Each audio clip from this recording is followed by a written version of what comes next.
What's going on, everybody? LK here, back at it again with another video, and today some more Dragon Ball FighterZ for y'all. So we're back on talking about characters a little bit. I actually wanted to talk about a character that was super popular season 1, at the end of season 1, but then kind of fell off a little bit in season 2. That is our homie Yamcha. By the way, if you like this video or any of the other content I put out, please like this video right there, or subscribe to the channel. It really does help the channel grow. I would really appreciate it. Thanks so much. Okay, so what happened to our boy Yamcha? So when the game came out, actually, he wasn't really that popular of a character. There were a bunch of people who were like saying, oh, he's good, but he wasn't really being played so much until Kazunoko started winning with him, originally with Kibu, Adult Gohan, and Yamcha. Kazunoko picked up his first major win in this game at CEO 2018 with that team, and especially the Shell, Adult Gohan, Yamcha, and then people started to get really hyped to it, to the point where they thought it was the best assist in the game. A bunch of people, especially like around the mid-levels of play, thought that his assist is the best in the game at that point. Now, if you forgot, it is this, the Wolf Fang Fist. So lots of block stun, super fast, basically unseeable in the context of this game, and it lets you do a ton of things. So first and foremost, it gave you the classic super dash plus assists. As you can see, you're very advantageous. You could do mostly whatever, try to cross them up, go for a high, go for a low. Basically, it's your turn. He sets up mix-ups really easily as well. For example, all it takes is something like this, or something like this into a mix-up, or if you have a move that puts you airborne, that's another way you could do it. If you block overhead, using 6M with assists like this is pretty nice, because depending on your timing, you can get more and more frame advantage. Yamcha's even so advantageous that with a little bit of practice, you can get this to around probably around plus 38 or so. Having more than plus 30 on things like this is very good. And then last, of course, is in the scramble situation, you can call him to protect the ground. They have to jump away from him. He's really fast, and you can't see him basically on reaction, so they'd have to either just swing and hit him out of the startup, or jump to get away. So this is something that was good about the Shell in general. You can see them in the air like this, super dash with them, call out Gohan, bring them down like this, and do your mix-up. This also was accented in Season 1 because while the guard cancel was strong, a lot of people thought that the guard cancel was not that strong in Season 1, but it was really strong. If you got it off, you got to vanish into a combo, or you can cancel it into level 3. So if you had a character like 18 or 16 and guard canceled them in successfully, you got a very strong mix-up. It was really strong. But on the other hand, there were certain sequences that you just couldn't guard cancel, and Yamcha had some stuff like that, which made his assist kind of weigh a little bit heavier when you had to block mix-ups. And on top of that, we have the character himself. So Yamcha was one of the first characters that everyone agreed on. This is an anchor. Don't forget, an anchor is for holding you down. A wise man once told me this. This character is very good at opening you up by himself. He doesn't need assists. Assists help, and he has tricks with assists, but his moveset is specifically made so that he will definitely hit you. Funny enough, I've definitely seen people in comments. I've gotten a couple comments in the YouTube channel. I mentioned this character before, and when we talked about anchors, we talked about like SJ Goku, why he's a good anchor, Yamcha, why he's a good anchor separately. When I say this character will hit you, he will definitely hit you. You cannot defend this character without guessing or taking risks. That's the whole design of his character. That's why it is so strong, and it was so strong in Season 1. So at a base, he has a few things. So he doesn't have traditional high-lows, so he does have like a pretty fast, like this is as fast as SSJ Goku's 2M was, but his jabs, his 6-frame move is a mid. The main thing about him is that he hits you left-right. You go about this by using Wolf Fang Fist. So of course, you can stay on the same side. If you want like this, you can cross up like this. It used to be faster. Now you can, if you're looking for it, you can block it, but before it was just not possible. But he has other ways of going through you. It can go through like this. That's about 23-24 frames. It can peel off. While you're looking for stuff, if you're too focused on certain things, he could drag rush you, of course. That goes to combo. And he makes his own plus frames. So this move, while slow, is +4 and it's special cancelable. So there's a lot you could do with that.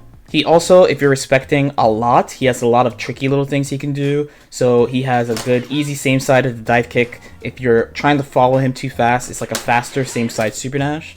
If you manage to block that, then he gets the special cancel into Wolf Fang Fist right away. Yes, you can reflect it. He can choose not to do anything. It's your standard 2-layered Dragon Ball mix-up selection. And along with that, his solo neutral is really good too. So for example, we always start with Super Dash. His Ki Blast moves backwards. So since he's moving backwards like this, it's really easy to see people super dashing at you because you're moving backwards while it's coming at you, and 2H. So it's actually really hard to approach him. Then, if he thinks you're playing too passively, he can Wolf Fang Fist you from full screen. So in Season 3, this does not gel into Vanish anymore, but it used to gel into Vanish, so that was another way he can create his own plus frames. Then we also have his level 3, right? So his level 3, people talk about frame advantage a lot for characters. His level 3 actually is not that advantageous, right? It's only plus 11, but you're always put just outside the corner. This is pretty much a guessing game between both sides. What do I think you're going to do? He can bait sparking, he could just hit your mash, he could cross you up, he could go same side. So for example, he could cross you up like this. More advanced Yamcha players would do JLL on characters that are a little bit taller, right? He could bait your spark with 5H.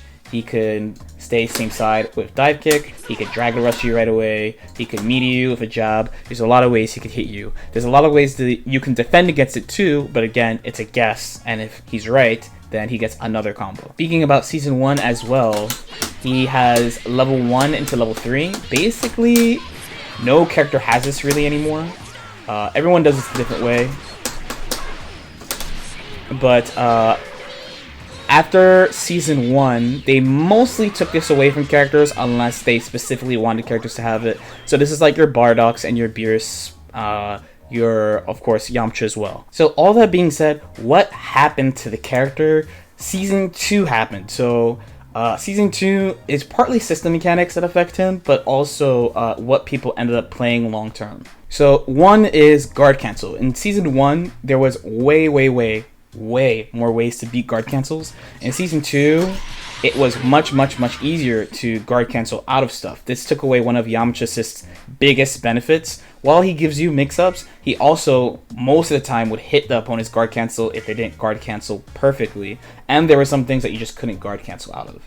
So this made it so that people had to like restructure their mix-ups, come up with other ways to do mix-ups, use snap more, which doesn't necessarily require Yamcha, and other things. 2, people got better against playing against assist in general. So one of the biggest things, of course, is this, right?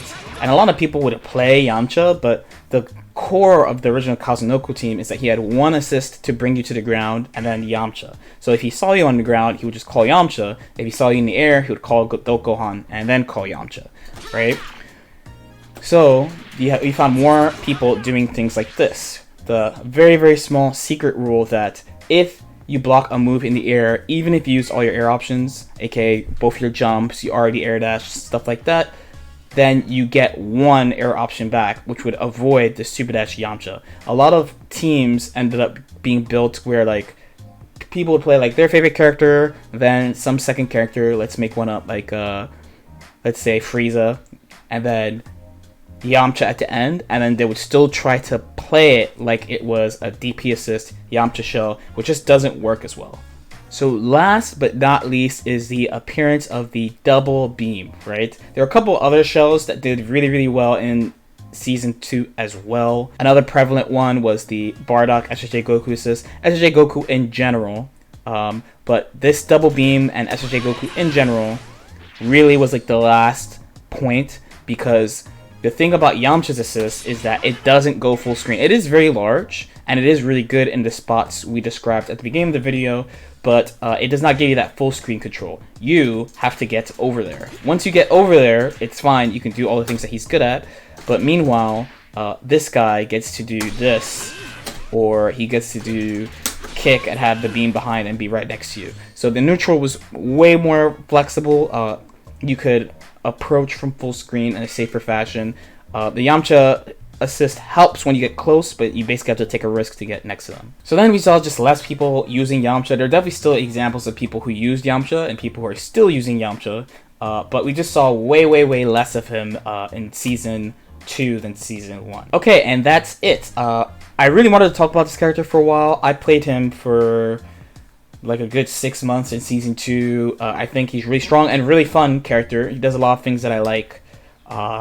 An actual anchor in the game, but now there's more. The way he plays neutral, the way he supports the team, I thought was all really good and nice. I also think, like, as Dragon Ball, like for Dragon Ball, because since he's such a jobber in the show, the fact that he went from jobber in the game and everyone slept on him to like world championship team in like a year, I think it's a pretty good story. As usual, if you have any questions, feel free to leave them in the comment section below.